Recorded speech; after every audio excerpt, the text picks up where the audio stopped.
ये है दिल्ली दर्पण।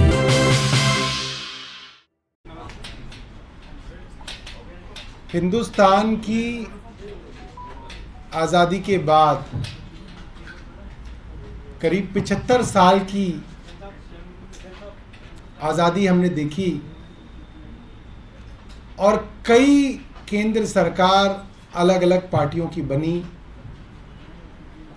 बड़ी बड़ी बहुमत वाली सरकारें इस देश के अंदर बनी।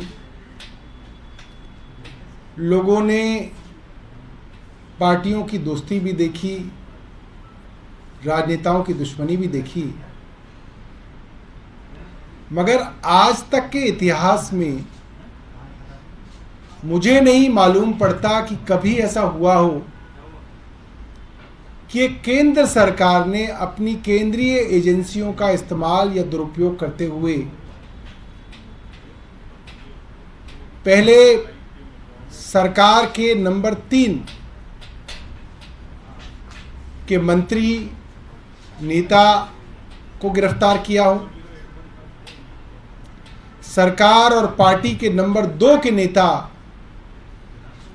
को एजेंसियों का इस्तेमाल करके गिरफ्तार किया हो, और अब पार्टी के और सरकार के नंबर 1 के नेता की गिरफ्तारी की तैयारी की जा रही हो। ये कभी सुना नहीं गया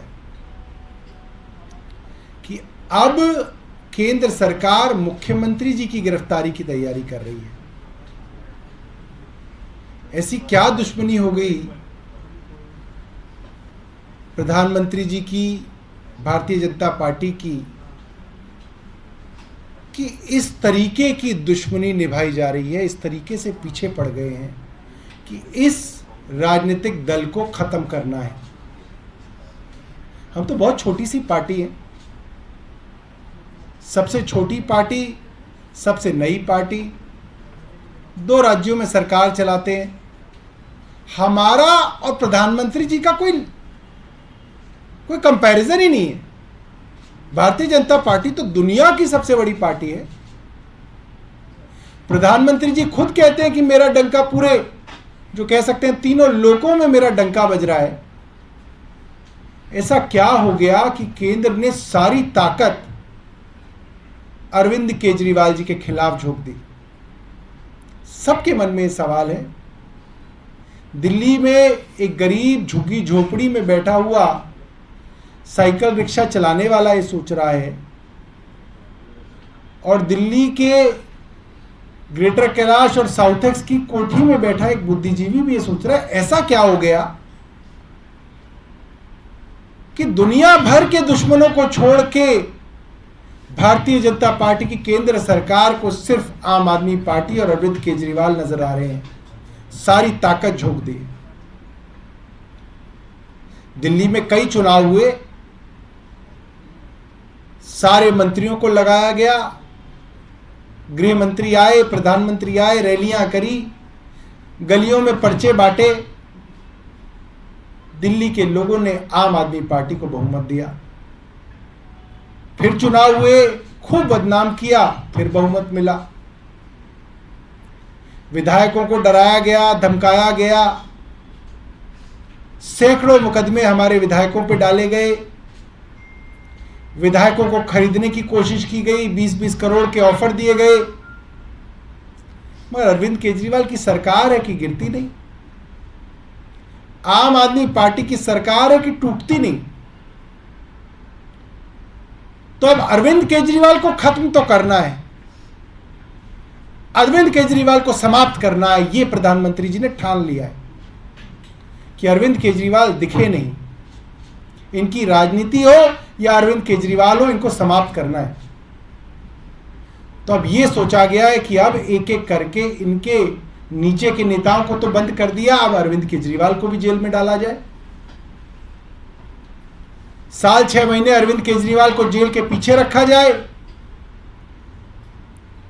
और फिर एजेंसियों का तांडव दिल्ली में, पंजाब में मचाया जाए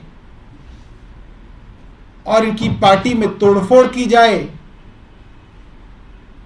इनके विधायकों को, मंत्रियों को डरा के, धमका के पुलिस से, ईडी से, सीबीआई से इनकी सरकारें गिराई जाए और पार्टी को खत्म किया जाए। इस सब के बीच मुझे इस बात का गर्व है, इतने बड़े बड़े राजनीतिक दल यहां पे रहे, दशकों तक सबने राजनीति की, मगर अगर प्रधानमंत्री जी को किसी का डर सताता है तो अरविंद केजरीवाल है।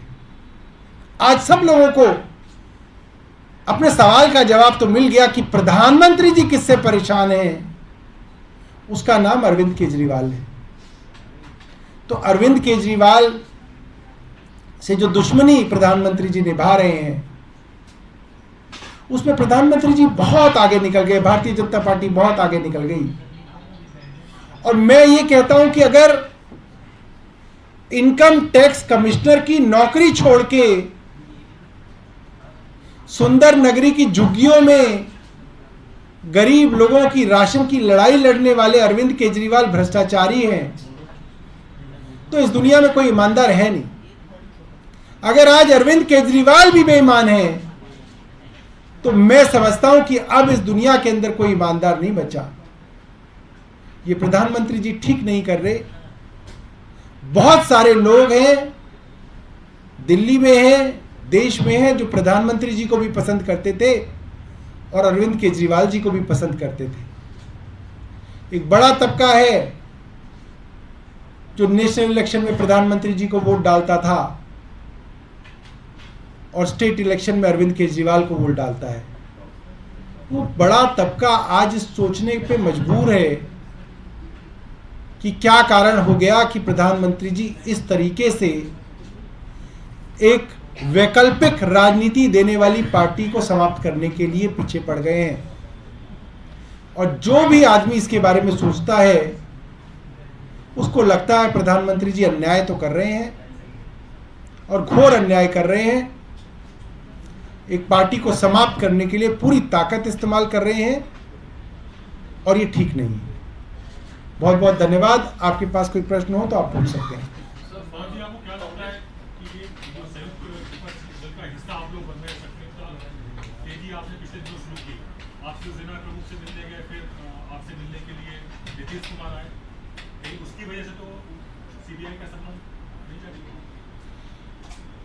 देखिए, अपोजिशन पार्टीज के अंदर तो बहुत सारी पार्टीज हैं, बड़ी बड़ी पार्टीज हैं। हम तो कुछ भी नहीं, हम तो बहुत छोटे प्लेयर हैं।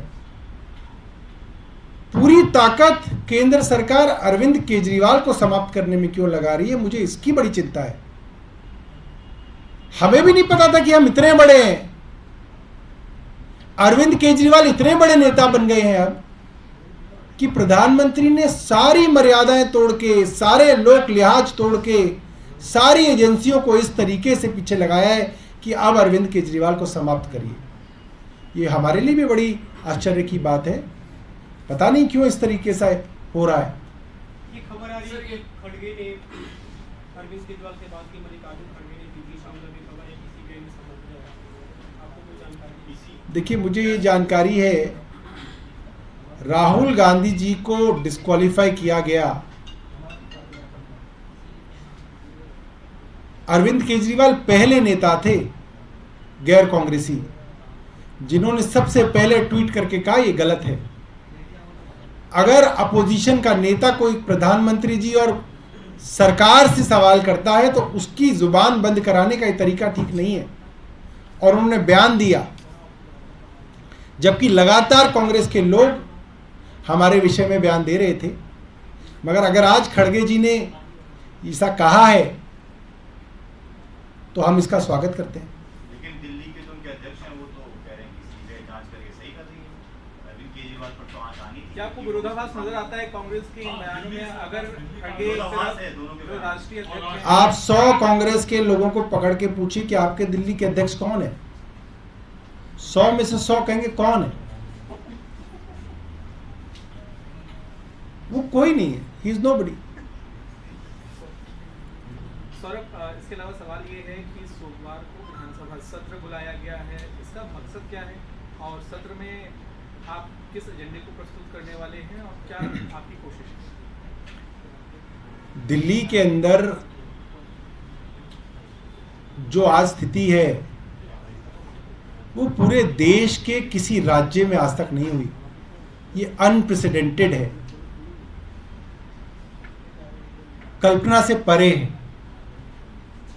तो दिल्ली की जो सबसे बड़ी पंचायत है, जो दिल्ली के लोकतंत्र का मंदिर है, वहां चर्चा ना हो, ये तो संभव नहीं है।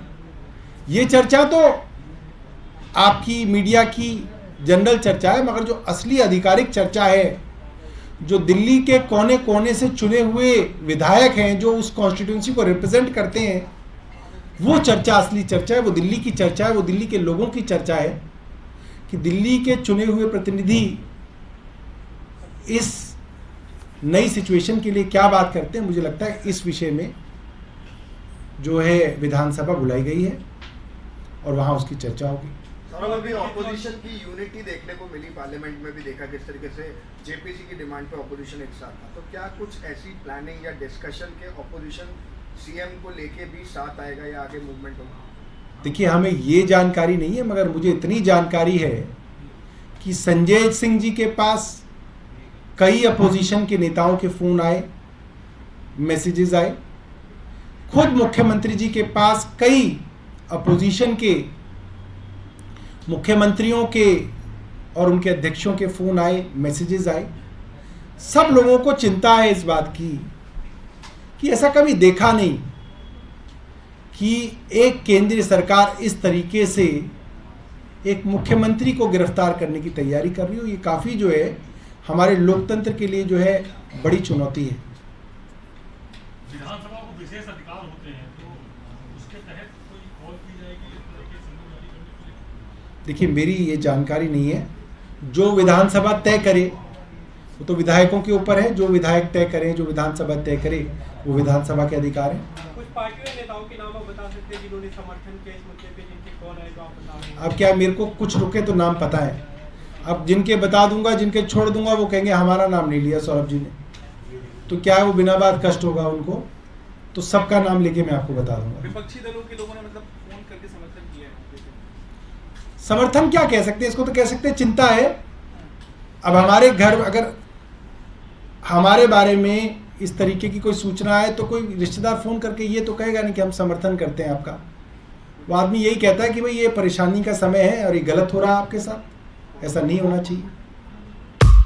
लेटेस्ट खबरों के लिए सब्सक्राइब करें हमारा YouTube चैनल या फिर लॉग ऑन करें www.delhidarpantv.com। खबरों की कवरेज और विज्ञापनों के लिए संपर्क करें इस नंबर पर।